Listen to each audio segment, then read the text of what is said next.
السلام الله وبركاته. معكم فيصل عنزي. اليوم جاكم شرح كيف تشتري من جدير بالتقصير بدون اي فوائد عن طريق خدمة تابي. الطريقة جدا سهلة ومرة بسيطة، ما راح تاخذ معك وقت.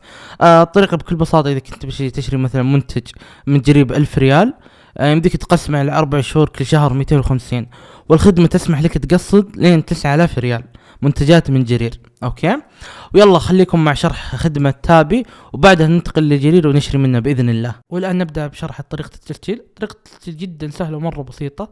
راح تضغط على الرابط الموجود في أول تعليق مثبت، أو تضغط على الرابط الموجود في الوصف. هذا رابط التسجيل الدعوة اللي راح يعطيك 25 ريال عند التسجيل.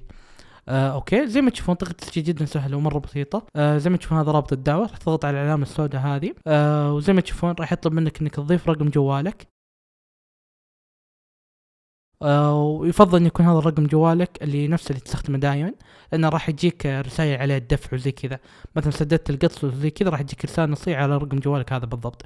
واذا كانوا يذكرونك عن موعد القسط وزي كذا، مهم جدا انك تحط رقم جوالك الصحيح. زي ما تشوفون بعد ما تاكد رقم جوالك وتجيك رسالة نصية وتضيفها، بعد راح يطلب منك تكتب ايميلك. وكذلك الايميل جدا جدا مهم انك تضيف الايميل الصحيح، لانه راح يجيك عليه عملية الدفع وزي كذا. جدا جدا مهم انك تضيف ايميلك الصحيح ورقم الجوال، لأن جميع أي مبلغ راح تدفعه من خلال خدمة تابي يعني تسويه راح يجيك على الإيميل أو رسالة نصية للتأكيد. أوكي، زي ما تشوفون كذا بكل بساطة سجلنا، والحين ننتقل للتطبيق نشرح آلية التسجيل الباقية. والآن ننتقل للتطبيق. زي ما تشوفون بكل بساطة تحمل تطبيق تابي من المتجر عندك على طول تحمله، وراح أحط الرابط موجود في الوصف لتحميل تطبيق تابي. زي ما تشوفون عشان تفتح التطبيق خلاص أنت مسجل، وضعك تمام، خلاص سجلنا قبل شوي وضمن إنه يجيك 25 ريال. الحين بس تروح تفتح التطبيق وتضيف رقم جوالك زي ما تشوفون، نفس الطريقة اللي سويتها بالضبط. تحط رقم جوالك، تجيك رسالة نصية وراح يفتح معك التطبيق. زي ما تشوفون هذه الواجهة الرئيسية للتطبيق اللي هي استكشاف. هنا موجود كل المتاجر اللي تدعم خدمة تابي، وكذلك في متاجر بعض الأحيان ما تكون في الصفحة الرئيسية بس تدعم خدمة تابي. أي متجر تلقى عنده موقع أو تطبيق مكتوب إنه يدعم خدمة تابي، موجود هذه الخدمة في الموقع أو التطبيق، خلاص تأكد هنا، بس تبحث عن البراند او المتجر عشان تتاكد ان وضعه تمام، انه موجود في تابي احتياطا فقط. اوكي، او انك تسجل عنده بشكل مباشر، ما في فرق ترى. اساسا المتاجر الكبيره ما يحتاج انك تتاكد من هذا الموضوع. زي ما تشوفون هذه الواجهه الرئيسيه، تقدر تشوف العروض. زي ما تشوفون موجود امازون، موجود تطبيقات جدا كثيره. طبعا ما راح نروح على التطبيقات كلها. هذا كل العروض التخفيضات كلها تجي في الصفحه الرئيسيه دائما، او استكشف. اوكي، هنا تسوق نفس الطريقه، تحدد اقسام نفس استكشف بالضبط، اللهم ان هنا تحدد اقسام عاطفه، نساء، رجال، اطفال، يعني نفس الطريقه. يعني هذا حق زي ما تقول حق بحث، يعني تبحث عن منتجات، والمنتجات هذه تدعم خدمه تابي. اوكي، على طول تقدر تشتري من المتاجر.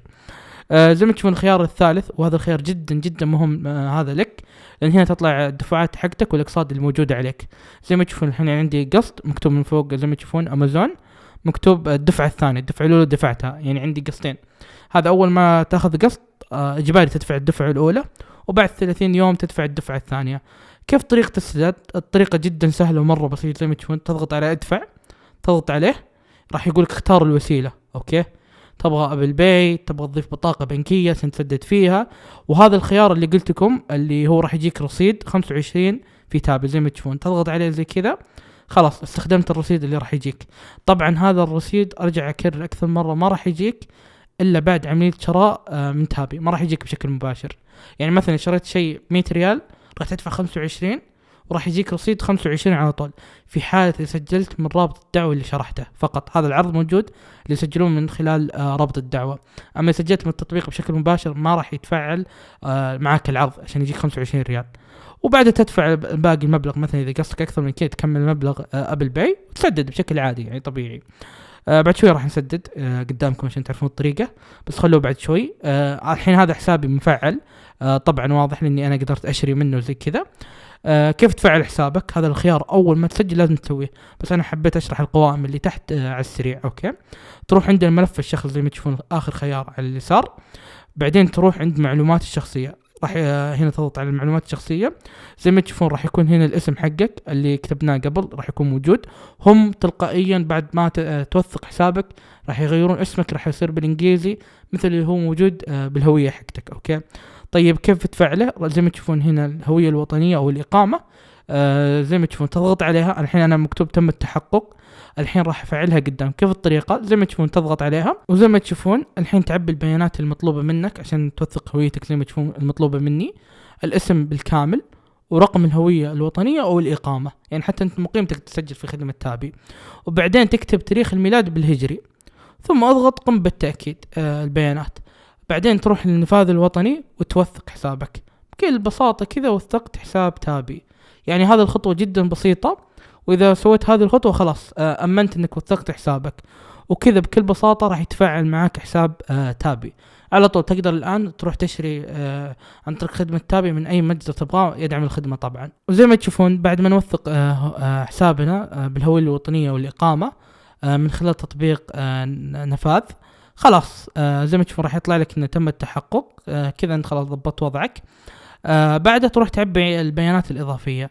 زي ما تشوفون هو راح يرجع لك على الصفحه اللي قبل شوي كنا موجودين فيها.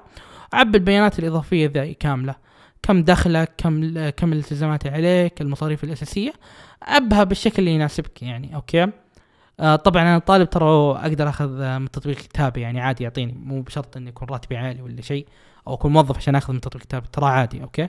بس هم يبون يتعرفون على عميلهم زي كذا، يعني زي ما تقول يكونون بيانات عن العملاء وزي كذا.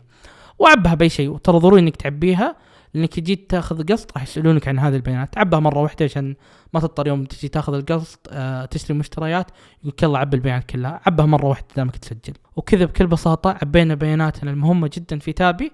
والان ننتقل بكل بساطه لاي تطبيق او اي موقع يدعم خدمه تابي نبغى نشتري منه، ونقدر نشتري منه بشكل مباشر. والان زي ما تشوفون بعد ما وثقنا حسابنا في تابي نخش على جرير ونختار اي جهاز نبغاه ولا قيمة السلة كاملة مديك تقصدها، تضيف المنتجات للسلة. ثم زي ما تشوفون هنا يطلع عندك خيار تقسيط. هذا الجميع اللي يقبلون تقسيط هذه السلة. زي ما تشوفون جميع المنتجات الموجودة للتقسيط، وأهم شيء حق تابي. خلاص هنا تأكدنا إن يمدينا نشتريه، نضغط على إتمام الشراء عشان نقدر ناخذ أقساط. زي ما تشوفون هنا راح يطلبنا نسجل بكل بساطة على السريع. زي ما تشوفون بعد نعبي بياناتنا بعد ما نسجل البريد الالكتروني، اسمك الاول اسمك الاخير، ثم تحدد طريقة الاستلام. تبغى توصل من جرير يوصلون لين بيتك او تستلمه من فرع جرير. وزي ما تشوفون بعد ما عبيت البيانات كاملة نضغط على الشراء المتابعة. الآن بعد ما خلصنا زي ما تشوفون هنا أنا حددت فرع إني بستلم منه. هنا طلع لي جميع طرق الدفع الموجودة. على طول نروح عن طريقة تابي نضغط عليها. زي ما تشوفون راح يقسم لي المبلغ قيمة الجهاز على 4 شهور. زي ما تشوفون كل شهر تقريبا 1050 ريال. نضغط على إتمام الشراء، وهنا أعرف المزيد الشروط حقتهم زي كذا. زي ما ذكرت إن يمديك تقسط لين 9000 ريال عندهم. تضغط على إتمام الشراء. زي ما تشوفون الحين راح يوجهنا صفحة ثانية حقت خدمة تابي. اوكي. بعد ما تحط الكود اللي راح يجيك راح يتصلون عليك للتأكيد. بعد خلاص راح تخش على الخدمة ويقولك ادفع بالبي او ببطاقة.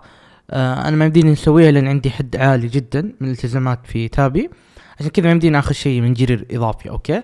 بس انت راح يطلع لك خيارات اضافية، وراح تكون انك ادفع بالبي القسط الاول، وبعدين كل قسط تدفع من تطبيق تابي. وبس. من نهاية المقطع اتمنى ما تنسون اللايك واشترك بالقناة. يلا مع السلامة.